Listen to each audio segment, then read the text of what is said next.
As far as I understand the papers, your client was aware of his expulsion, in inverted commas, from the party, rightfully or wrongfully, on the 25th of April.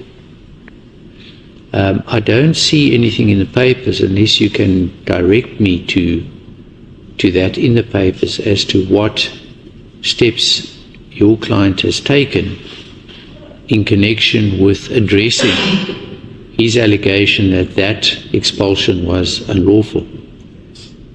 Yes. So it's a good question.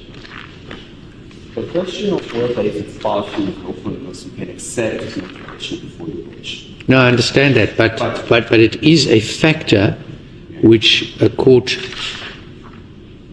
I think, may or must take into consideration in considering the urgency of the matter. Not certain. Are you in agreement? Well, as a matter of principle. So at least we agree on something. Not so much in agreement. All right. Okay. Precisely because what you will see as an annexure to the papers is an explanation of what happened following that expulsion.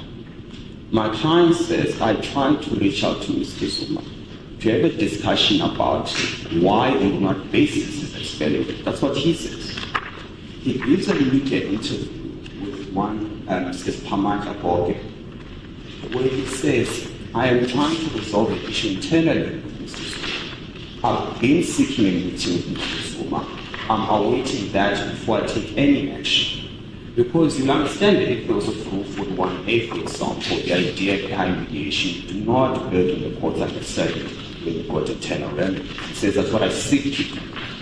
He then says, in response to that interview, which was in the public space, Ms. Dudu Samuka Zuma tweets, there will be no meeting or love back with Mr. Khumalo. At that point, then, it becomes clear to him that there's nothing he can do either than to approach courts. And when was that tweet sent? That tweet was sent, please just find it for me. It will have been 2 weeks or a week before the Point Court matter, which is of relevance. I'll just confirm the date of the tweet.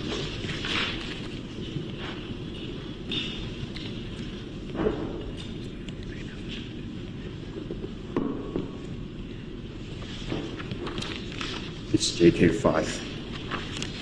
It's JK5. Check JK5.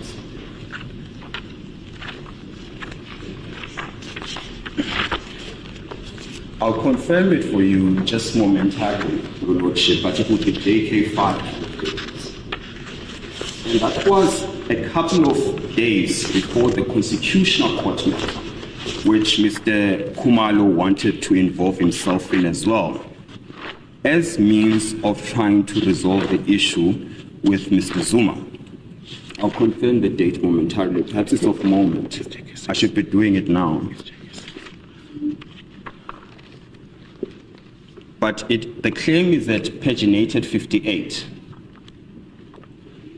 58. Where he says at paragraph 31, I further advise Mr. Khumalo that I intend to meet with Mr. Zuma in this regard, and in fact made many attempts to do so. To my dismay, Mr. Zuma's daughter, Ms. Duduzile Zuma Sambudla, publicly responded to my comments as follows. Just checked President Zuma's diary, and there's definitely no meeting scheduled with former member of MK Jabulani Khumalo tomorrow, and there's definitely no room for laugh back. Do we have any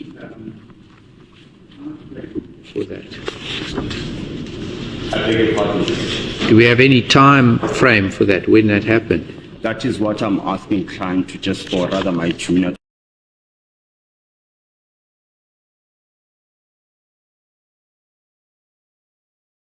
the electoral court and the constitutional court as well. As soon as it does that, I'll confirm with you. But the simple point is, he tried to exhaust that internal remedy, and there's no dispute around it, by the way. So there's no denial of that fact. And the tweet itself was attached, and I'm asking my junior to try harder in finding it and quicker, please. And what you will see is that a week after that, there's an application brought to the Constitutional Court. And Mr. Khumalo tries to vindicate his rights by being part of that process. I mean, of course, he was not heard ultimately. But 6 days later, he then brings the application to the electoral court on advice. And the idea was, to the extent the electoral court directs the IEC to restate my client as the president of Mkhonto Sizwe, then again, problem solved. Because then he's back on the boat again. Whether that was good advice or not is besides the point. The question is, how did he act? When did he act? Did he act expeditiously? Did it take too long? And we're suggesting he exhausted, or at least attempted to exhaust the internal remedy. He sought recourse in the Constitutional Court. He sought recourse 6 days later at the Electoral Court. So it can't then be that he did not act with due urgency. What you'll find in the answering affidavit is the claim, and it's certainly in the judgment of the Electoral Court itself. It says, well, he knew about the forged letter on the date it was forged. But his very version the entire time has been, I did not know of the forged letter. Why did he not know? Because the letter purporting to his resignation was not written by him. Neither was it sent by him. What is common cause fact is that it was not sent by him. It was rather after the IEC invites Mr. Khumalo to give a position as to whether he wants to resign as party leader and have Mr. Zuma as party leader. They write that email to him, copying Ms. Zuma Sambosha. He's not the one who responds. Ms. Zuma Sambosha responds and removes Mr. Khumalo from the list of people who will be receiving the response, which is his purported resignation. So he did not know about the letter until such time that the IEC put it in the public domain, that Mr. Zuma has been the party leader as of the 10th of April, to his shock and dismay, frankly, because he knows he did not give that version, or rather did not ask the IEC to act in that manner. I don't want to argue the matter, it's just for purposes of context, that Regulation 9 says only the party leader may effect a change to a party leader that is registered with the IEC. And then a letter comes, and it's common cause that it's sent by Mr. Zuma Sambosha, not Mr. Khumalo. And in that email, it's common cause Mr. Khumalo was not copied. How then can it be argued that he knew as of that date? The point I simply seek to make is urgency kicks in as of knowledge of the problem. That's the totality of the submission I'm making with respect to Lordship. And I'm saying, as soon as he found out, he wrote a letter to the IEC dealing with the issue of internal remedies. Not only did he seek to engage Mr. Zuma, he wrote to the IEC saying, I did not write the letter. On what basis do you effect a change without confirming with me? Particularly because you yourselves know that the email came from Mr. Sambosha. On what basis then do you take a version without at the very least calling me to confirm the contents of the letter? That's all he says. What's rational in those circumstances where you as the IEC say, I am effecting a change on the basis of letter I've received, not from the party leader, notwithstanding Regulation 9 saying it must come from the party leader. You get this letter from Ms. Zuma and you do not call client to ask to confirm the contents. The point I'm making is urgency kicked in as of knowledge on that date. I think then I've exhausted the preliminary issues. Let me deal with the substantive content of the application, if the court pleases.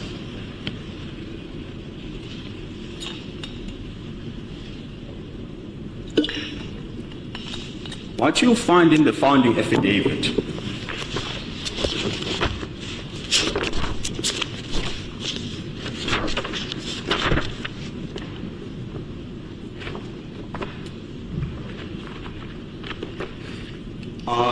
is the substance of the application, and you'll find this. Hold on.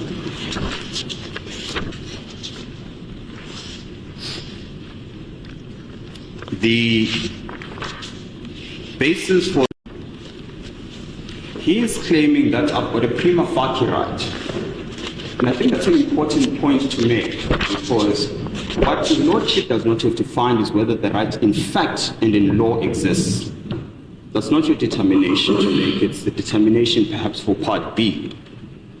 It is sufficient that, and as a matter of fact in common cause, he was on the candidate list of MK. Prima facie, then he's got that right to be a member of parliament. What is common cause is that he was a leader of MKP, registered as such with the IEC. Prima facie, he's got a right to lead MKP. This is not space to discuss the politics as the court was invited to do in the electoral court. It's a simple question of law. Was he a party leader and registered as such with the IEC? The answer is yes. He's got a prima facie right in section 19(1) of the Constitution, which says you've got the right to form a political party and to campaign for it. He has formed a political party, and that has been common cause up until the dispute before the electoral court. That right is of no moment if then, as we'll argue in Part B, you just expelled without any process whatsoever.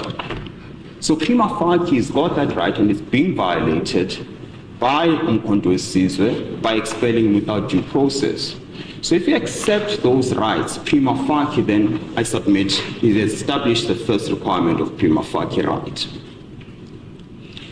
Are they being at peril, or have they in fact been violated? The answer is again yes. How do we know this? Because the secretary says to him, you're no longer on the list.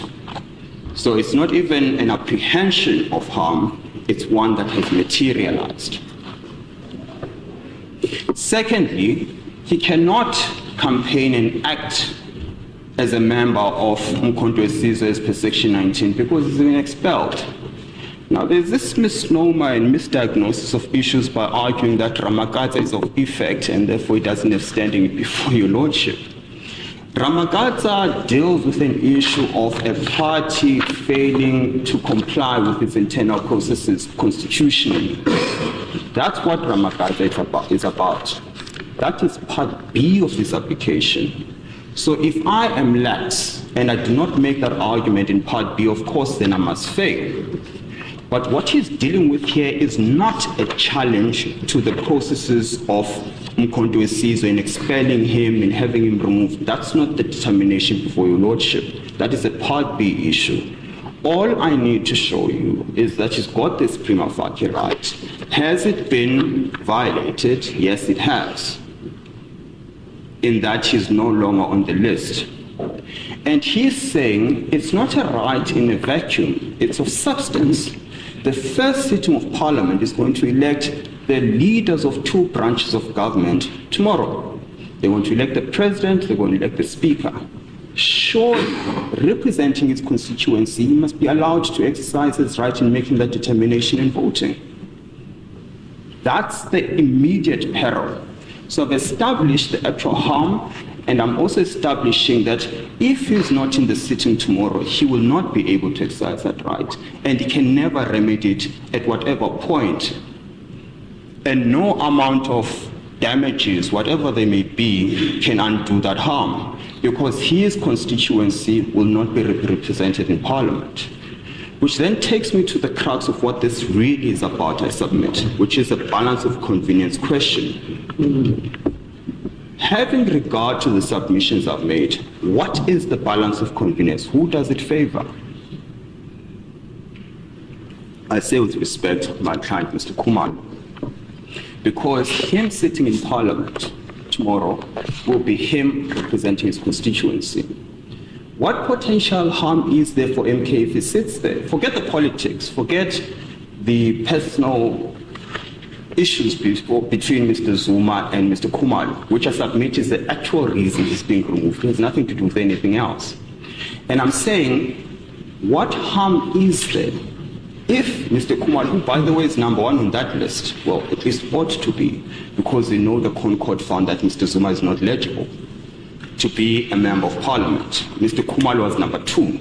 By default, then he moves to 1. So we're not talking about a backbencher, we're talking about an integral part of Umkhonto weSizwe. We can all have a debate, perhaps, on a sundowner about what effect and what numbers MK would have had if Mr. Khumalo was the leader. We can all have that debate. But we're dealing with a legal question here, and the legal question is, who was number one on the list? It's Mr. Khumalo, the founder. Now, I'm saying if you then appreciate that, you can appreciate the difficulty of him having a remedy later on in time, where it's declared that he's entitled to be a member of parliament, but you have missed out on all these important decisions. What harm is there to be suffered by Umkhonto weSizwe or Mr. Zuma for that matter, particularly because they themselves had put him on that list as number two, not Mr. Khumalo himself, but the leadership, including Mr. Zuma. When I say leadership, because I'm pretty sure Mr. Masuku is going to take me up on that and say, you see, you've just called him leadership. I mean it in the political sense of how they refer to themselves. It's a fact of the matter that Mr. Zuma is influential within Umkhonto weSizwe. But the question still remains a legal one. Was Mr. Khumalo on that list? Yes. Was he number one on the list following the Concord judgment? Yes. Is there an important decision to be taken tomorrow? Yes. Does Mr. Khumalo have a constituency? Yes. Will it be prejudice if he's not there? Yes. Will he get a remedy at a later stage? I cannot comprehend one that can undo him missing sitting in Parliament. So the balance of convenience I submit with respect to Lordship favors the granting of the prayers that are sought in the notice of motion.